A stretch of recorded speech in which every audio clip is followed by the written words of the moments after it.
Ya, saya akan menyampaikan firman Tuhan dengan tema jangan khawatir.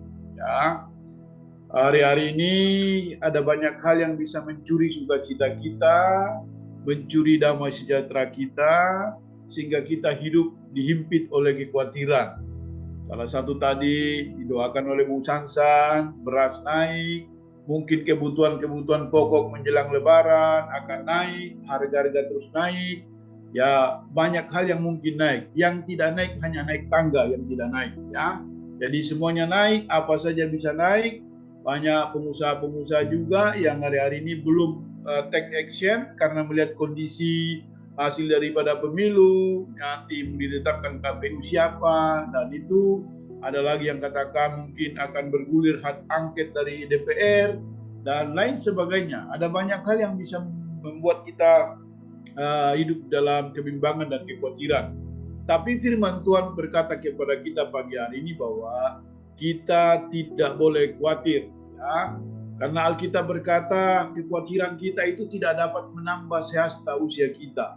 Justru kekhawatiran, ketakutan, kebimbangan, keraguan itu semakin membuat kita terpuruk. Tapi adalah kerinduan Tuhan agar kita mempercayai Tuhan dalam segala situasi. Apapun keadaannya, situasinya mungkin sulit, tantangan mungkin ada, itu pasti, persoalan mungkin ada menghampiri kehidupan kita. Tapi satu hal yang kita tahu bahwa Dia ada mengendalikan seluruh kehidupan kita. Oleh sebab itu, apa yang harus kita lakukan menjalani kehidupan ini? Kita serahkan kekhawatiran kita kepadanya. Kita serahkan ketakutan kita, kebimbangan kita, persoalan kita, kita bawa di hadapan Tuhan lewat doa semacam ini. Alkitab berkata dalam 1 Petrus pasal yang 5 ayat 7 dikatakan demikian, serahkanlah segala kekhawatiranmu kepadanya, sebab Ia yang memelihara kamu. Ya, Alkitab berkata, mari kita serahkan segala kekhawatiran kita kepada siapa? Kepada Tuhan. Bukan kita khawatir lalu kita serahkan kekhawatiran kita kepada koneksi, kepada harta yang kita punya, kepada apa saja. Tapi yang jelas adalah Alkitab berkata, mari kita serahkan kekhawatiran kita kepada Tuhan. Kenapa kepada Tuhan? Sebab Ia yang memelihara kamu. Jadi mari kita serahkan kekhawatiran kita ini kepada Tuhan karena Dia yang memelihara hidup kita. Tuhan tahu apa yang akan menimpa kita, Tuhan tahu apa yang menjadi kebutuhan kita, Tuhan tahu apa yang kadang-kadang membuat kita khawatir. Oleh sebab itu kita serahkan semua kekhawatiran kita kepada Tuhan. Nah, alasan-alasan kenapa kita tidak boleh khawatir, alasan-alasan jangan kita khawatir, ya, alasan-alasan kenapa kita tidak boleh bimbang. Yang pertama, karena yang pelihara saya adalah Tuhan. Kita tidak boleh khawatir karena yang pelihara kita adalah Tuhan. Alkitab berkata, serahkanlah segala kekhawatiranmu kepadanya, sebab Ia yang memelihara kamu. Tolong digarisbawahi, sebab Ia yang memelihara kamu. Jadi kita menyerahkan hidup kita kepada Tuhan, termasuk dalam situasi-situasi kondisi seperti ini, ya kita serahkan permasalahan kita, kekhawatiran kita kepada Tuhan, karena Dia Tuhan yang memelihara kehidupan kita. Saya dalam besuk jemaat, saya selalu mengingkari, mungkin dalam keadaan kesehatan yang lagi down, mungkin dalam usaha, dalam apa saja, saya selalu berkata, serahkan kekhawatiran persoalan kita kepada Dia, sebab Dia yang tahu, Dia tahu jalan yang terbaik dari setiap persoalan kita. Jadi kekhawatiran tidak boleh mematikan spirit kita.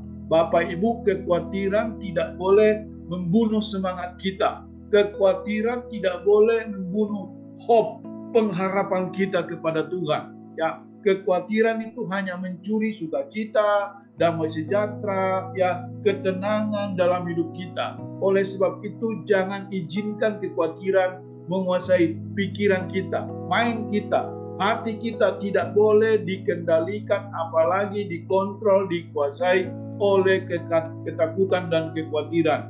Jadi kekhawatiran tidak boleh menghentikan apalagi pertumbuhan iman kita. Karena kekhawatiran itu tidak dapat mengerjakan apa-apa dalam hidup kita, justru mencuri ketenangan, justru mencuri damai sejahtera dalam hidup kita. Jadi yang pertama, alasan kenapa kita tidak boleh khawatir. Yang pertama, karena yang pelihara saya adalah Tuhan. Jadi jelas sekali Tuhan yang pelihara kehidupan kita, sehingga kita tidak boleh khawatir. Yang kedua, kenapa kita tidak boleh khawatir? Alasan yang kedua, aku hidup karena Tuhan. Jadi semua kita ada hari ini oleh karena Tuhan. Sebab hidup kita lebih penting daripada makanan, dan tubuh itu lebih penting daripada pakaian. Ya. Jadi tubuh kita itu lebih penting daripada pakaian dan daripada makanan. Alkitab berkata, perhatikanlah burung-burung gagak. Ini dalam terjemahan yang lain. Dalam Lukas pasal yang ke-12 ayat 23 sampai 24, Alkitab berkata, perhatikanlah burung-burung gagak yang tidak menabur dan tidak mempunyai gudang atau lumbung, ya. Tapi mungkin ada yang berkata, Pak, burung kan tidak sama dengan kita. Kita mesti, burung kan tidak punya ATM, tidak punya apa. Ya dia tidak perlu itu. Betul. Tapi bayangkan, burung saja dipelihara Tuhan. Apalagi kita, ciptaannya yang sangat mulia. Kita ini adalah biji matanya Tuhan. Tuhan pasti pelihara kita. Alkitab berkata, burung-burung gagak yang tidak menabur dan tidak mempunyai gudang atau lumbung, namun demikian diberi makan oleh Bapamu. Ya, saya ingat waktu kasus Elia, Alkitab berkata 3,5 tahun hujan tidak turun, bahkan tidak turun embun. Dan Alkitab berkata, sampaikan kepada Ahab akan terjadi masa yang sulit di atas Israel. Dan apa yang terjadi? Alkitab berkata, tapi engkau Elia jangan takut, sebab aku telah memerintahkan burung-burung gagak, pergilah ke tepi sungai Kerit.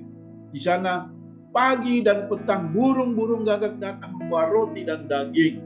Mari Pak Ruben sampaikan dalam khotbah, ya burung gagak itu jangankan daging segar, daging busuk pun diembat, dihabisin, ya kan? Apalagi daging yang segar. Tapi itulah caranya Tuhan. Maksud saya begini, 1000 cara orang menjatuhkan kita, tapi ada satu tangan yang kuat, itu tangan Tuhan yang mengangkat kita. Katakan amin Bapak Ibu. Jadi apa saja yang menjadi persoalan kita hari-hari ini, mari kita belajar berserah kepada Tuhan. Betapa jauhnya kamu melebihi burung-burung itu. Saya ini sama Bang Putra lebih daripada burung gagak, ya kan? Kita ini semuanya adalah ciptaan Tuhan. Apalagi kita biji matanya Tuhan. Masa Tuhan tidak pelihara kita? Masa kita harus khawatir? Masa kita harus bimbang? Ya, memang iblis kerjanya itu adalah mencuri, membunuh, dan membinasakan. Mencuri apa? Ketenangan kita. Ya, mencuri apa? Dia ambil sukacita kita sehingga kita khawatir. Padahal pujian berkata begini, jangan kamu khawatir, burung di udara dia pelihara. Jangan kamu khawatir, bunga di padang dia hiasi. Jangan kamu khawatir, apa yang kau makan, minum, pakai. Jangan kamu khawatir, Bapa di surga memelihara. Saya belum pernah melihat Ibu Siane makan kerikil karena tidak ada beras di rumah. Ya, selalu ada beras. Ya, bukan makan gabah ya, makan nasi, makan beras, makan nasi, makan beras yang sudah ditanak, sudah dimasak. Oh, bayangkan sudah berapa tahun kita iri Tuhan. Ya, ada yang sudah 50 tahun, ada yang sudah 60 tahun mengiring Tuhan. Sampai hari ini kita tidak pernah melihat pertolongan Tuhan itu terlambat. Lalu kenapa kita sekarang mulai ragu? Kenapa kita sekarang dikendalikan oleh kekhawatiran? Kenapa kita harus takut? Padahal Tuhan yang bertanggung jawab atas hidup kita. Tuhan yang sungguh-sungguh menjaga, menolong, melepaskan kita dari segala persoalan yang kita alami hari-hari ini. Jadi jangan pernah takut, serahkan kekhawatiran kita kepada Tuhan. Kenapa kita tidak boleh khawatir? Alasan yang pertama, yang pelihara saya, Tuhan, karena Dia berdaulat atas hidup saya. Yang kedua, saya hidup, aku hidup karena Tuhan, bukan kata orang, bukan kata berita-berita yang kita dengar. Kalau dengar berita hoax, ya inilah ini, tidak ada yang bisa tenang dalam hidup ini, karena memang orientasinya ke sana adalah membuat kita semakin jauh kepada Tuhan. Yang ketiga, Khawatir tidak dapat menambah apa-apa pada saya. Nol. Kalau kita khawatir, tidak bisa membuat kita maksimal. Kita khawatir tidak bisa membuat kita kreativitas, tidak bisa menghasilkan energi yang positif dalam hidup kita. Justru kekhawatiran itu akan menghisap seluruh potensi yang ada dalam hidup kita. Kekhawatiran itu akan membuat kita menghasilkan pikiran yang negatif dan selalu berkata pikiran yang negatif terhadap gereja lah, terhadap pemimpin lah, terhadap siapa saja, apalagi kepada Tuhan. Kok Tuhan tidak sanggup tolong saya? Kok Tuhan tinggalkan saya? Kenapa saya mengalami seperti ini? Jadi kekhawatiran itu tidak dapat menambah apa-apa pada saya. Justru mencuri kesehatan kita. Saya mau tanya, orang yang khawatir bisa sepanjang umur? Kagak. Kalau siang malam dia khawatir, dengar berita ini, takut, nggak bisa tidur. Dengar dokter bilang ini, nggak bisa tenang. Lama-lama potensi dalam dirinya, semangat hidupnya itu akan digerogoti oleh kekhawatiran. Sehingga dia dikendalikan oleh perasaan-perasaan yang tidak baik. Sehingga imun tubuhnya jadi turun. Ketika imun tubuhnya jadi turun, dia menjadi lemah, dikendalikan. Dokter bilang jangan-jangan ini, jangan-jangan. Makanya Ayub berkata begini, aku tidak dapat memperoleh ketenangan. Justru kekhawatiran yang mendatangi aku. Justru ketakutan yang mendatangi kita ketika kita khawatir. Alkitab berkata, siapakah di antara kamu yang karena kekhawatirannya dapat menambahkan sehasta saja pada jalan hidupnya? Jadi, jikalau kamu tidak sanggup membuat barang yang paling kecil, artinya kalau kita tidak bisa berbuat sesuatu yang paling kecil, mengapa kamu khawatir akan hal-hal yang lain? Oh, hal yang kecil saja kita khawatir, bagaimana kita bisa membuat hal-hal yang kecil dalam hidup ini?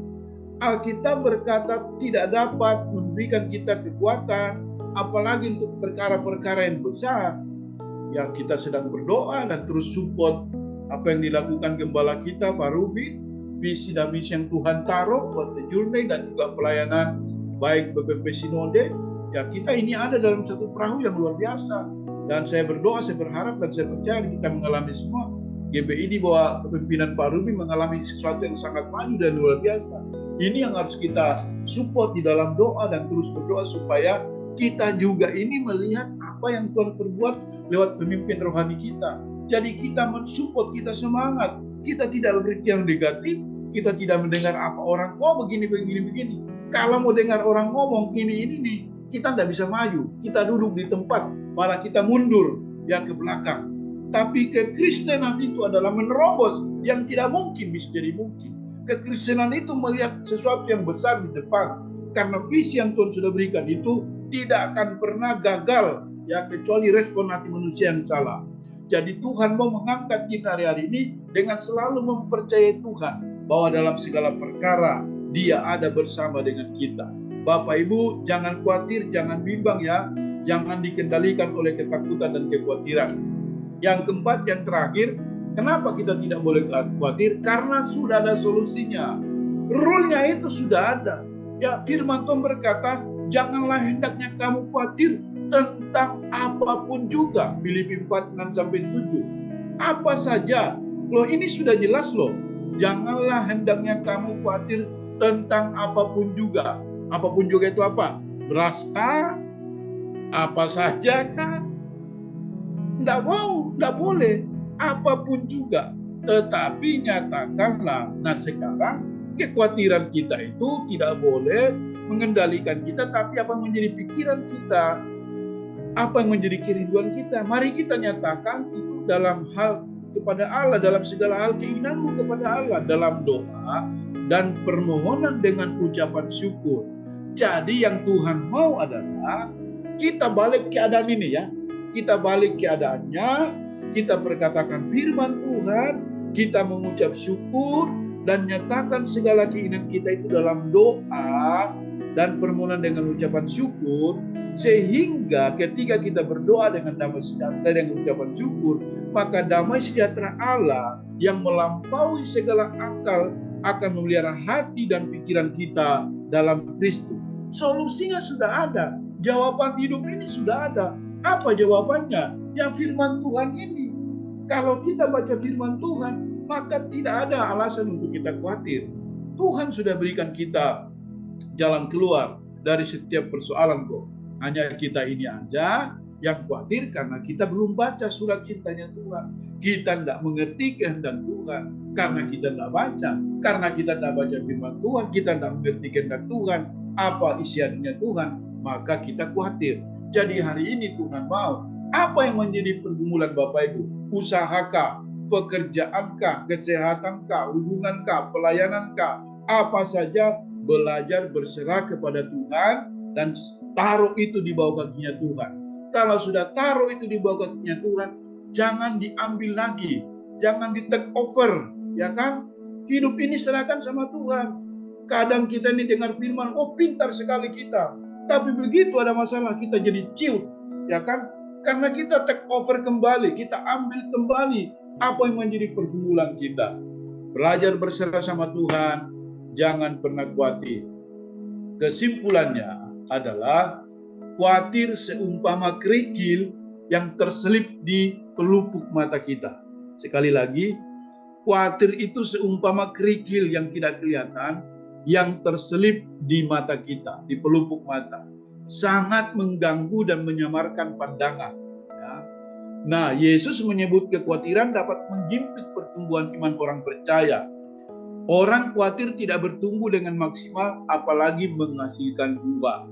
Jadi iman kita tidak akan bertumbuh sehat, justru sakit kalau kita izinkan kerikil itu ya menguasai pandangan mata rohani kita. Bayangkan kalau ada sedikit ada di sini di mata kita, di selaput mata, pasti kita tidak rasa nyaman, pasti risih dan pasti setidaknya kita ambil tetes mata supaya mata kita ini bisa melihat. Nah itu mata jasmani. Mari singkirkan perkara-perkara yang membuat mata rohani kita tidak bisa melihat Tuhan dalam kekristenan kita. Apa penghalang-penghalang sumber berkat, sumber kekuatan, sumber damai sejahtera, ketenangan, itu singkirkan. Jangan biarkan itu ya terselip dalam hidup kita. Jangan pernah izinkan orang ngomong yang jelek tentang kita. Sekali lagi, ya orang berkata begini, kita tidak bisa menahan mulut orang berkata kepada kita, tapi kita bisa menjaga hati kita untuk tidak berkata-kata kepada orang yang mengatakan sesuatu. Kalau kita mau dengar banyak orang ngomong, ya kita tidak bisa maju. Wah, si itu begini, si begitu. Jangan. Kita hidup bukan kata orang, kita hidup apa kata firman Tuhan. Dan firman Tuhan berkata pagi hari ini, melangkahlah bersama dengan aku, sebab aku memegang engkau dengan tangan kananku yang membawa kemenangan. Rancanganku bagimu bukan rancangan kecelakaan, bukan kekhawatiran. Coba yang ada di Zoom pagi hari ini, ya, bilang saya tidak mau khawatir, ya, saya tidak mau khawatir, saya mau percaya sepenuhnya kepada Tuhan. Orang khawatir tidak bertumbuh dengan maksimal, apalagi menghasilkan buah dalam hidupnya. Amin. Tuhan Yesus memberkati kita.